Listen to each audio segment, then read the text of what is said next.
Is your child a picky eater? Let me share some proven tricks that can help your child eat better.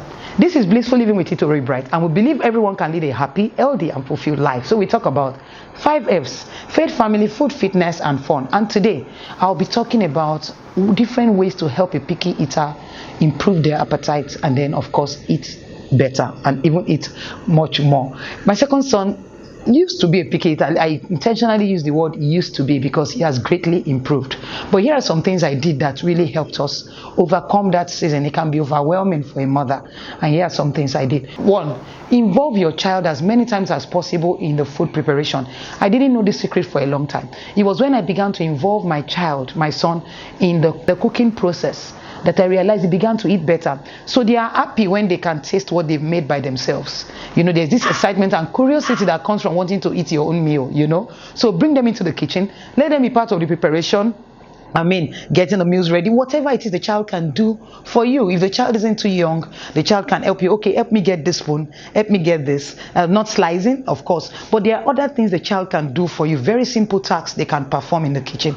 As they do that, you say, oh, today this is what we are making, and we are making it together. And you talk about what you're making, and you tell the child what the child will be doing. And then when you're done, come, let's sit and then eat what we have made. You'll be amazed the quantity of food that child will eat. The child is as excited that he or she is part of something beautiful. Another important trick that worked wonders for me was to create enough time to feed the child.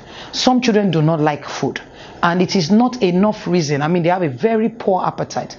That's not enough reason for you to neglect the child. Allow the child, especially if the child is a toddler, allow the child go 2, 3, 4 hours without meal, because you know he's not going to eat it after all.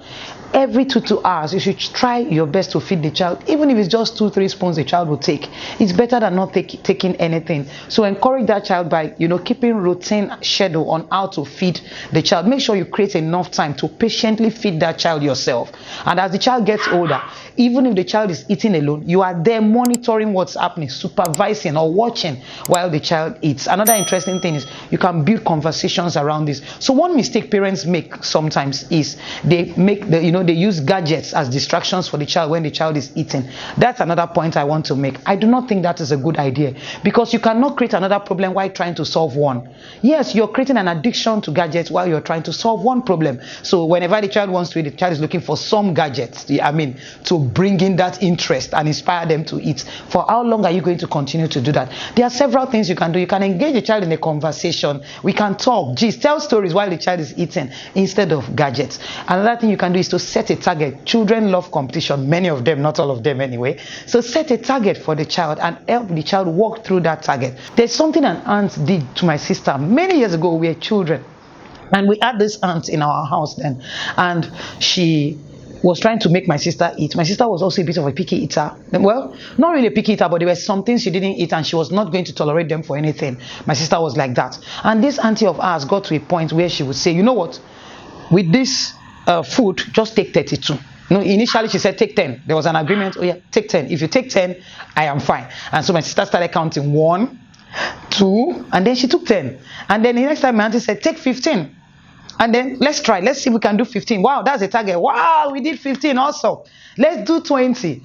Anyway, eventually we started calling that auntie 35, because my sister eventually took 35 scoops on a particular day. It was the highest number she had taken, and then we started calling that auntie 35. It was that interested. So setting targets can help the child eat more. A child that will ordinarily not take 4 spoons from you, when you say we have 10 as our target, can we do it? Are you sure we can do it? Give me a high five. Yes, we can achieve it. You tell that child, we can achieve it. Do you think we can do it? Give me a high five. Awesome, we can do it. And then you and that child agrees, and then you start 1. Oh, awesome. When you get to 5, wow, we've done well. So eating becomes fun. I know it's work. You need a lot of patience. But we can do this. It's worth it, right? Because we want the child to grow well and grow healthy. Another important thing to do is, if possible, let the meals appear in various shapes and colors. This is extra work for a mother or a father. But it is worth it. It's your child we are talking about. So, you can have a game that is called Name and Eat. Yeah, name and eat. I just gave that name. I don't know where I got it from. Name and eat. So food in different shapes. Maybe your child is trying to take moi moi, and then you make your moi moi in different shapes. There's triangle, there's circle, there's square, then there's rectangle, and then you make your child pronounce the shape and then eat it. Triangle, pick triangle, eat triangle. Now, can you pick rectangle, eat rectangle? Can you pick square, eat square? Can you pick circle, eat circle? By the time you're done, the child has finished eating all the shapes. But the most important thing to you as a parent is that the child has eaten all the moi moi. You see the trick? Yeah. So some other thing you can do is colors.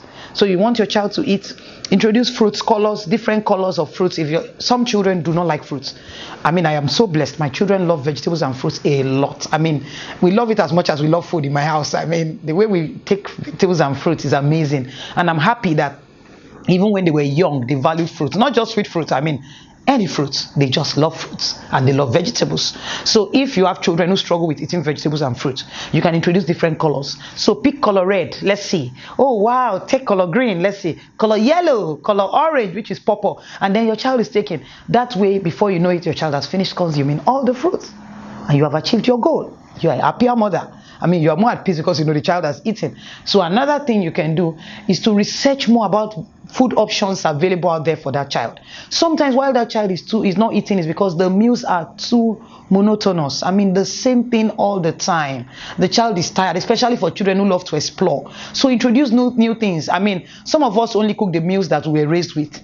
Your parents raised you cooking this type of meals. You've been married for 15 years. You've been cooking the same type of meals. But it's not right. It's not right. I mean, you're limiting your family to only the things you know. But you can know more. You can research more. You can go for further training. I mean, and then you can attempt new things. You will be amazed that your child's favorite food is in the ones you're not cooking.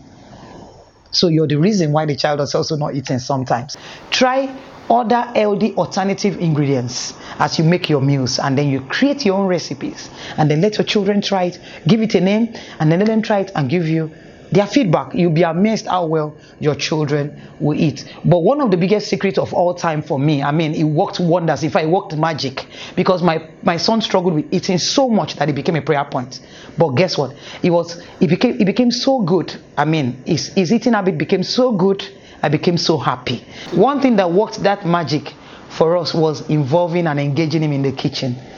Since my son started making his meals by himself, he started eating well. So my children are grown now, they all make their meals themselves. Since my second son, who's a picky eater, started making his meals himself, the boy started eating so well. And of course, it reflected in his growth very quickly. So if you do these things, you'll be amazed at the success you experience. And don't forget to celebrate little success. You see, the child has moved from 5 scoops to 8 scoops. I mean, it's just 3, but it's a lot. Remember to celebrate the effort the child is making. And to mothers who have picky eaters, and fathers, I mean, who have picky eaters, I'm here to say, well done. I see you. It can be overwhelming sometimes, I know. And I see you as a mother who once had a picky eater as a child. I see you. So keep trying, keep giving him your best. It's a matter of time that child will improve, grow better, but quickly teach the child how to cook. It may just be the secret to solving that problem. Till I come your way again next time, share this video with anybody, any mother you care about, or any group, any parenting group you know of. Share this group. You'll be amazed how many parents you will be saving from the stress of trying to get their children to eat. So like, share, subscribe, share your comments with me if you have had improvements in this area. And if there are other tricks you use that worked, share, because one parent or the other, they never can tell how far your inputs will go in their progress. I appreciate you. Till I come your way again next time, please take very good care of yourself. Bye.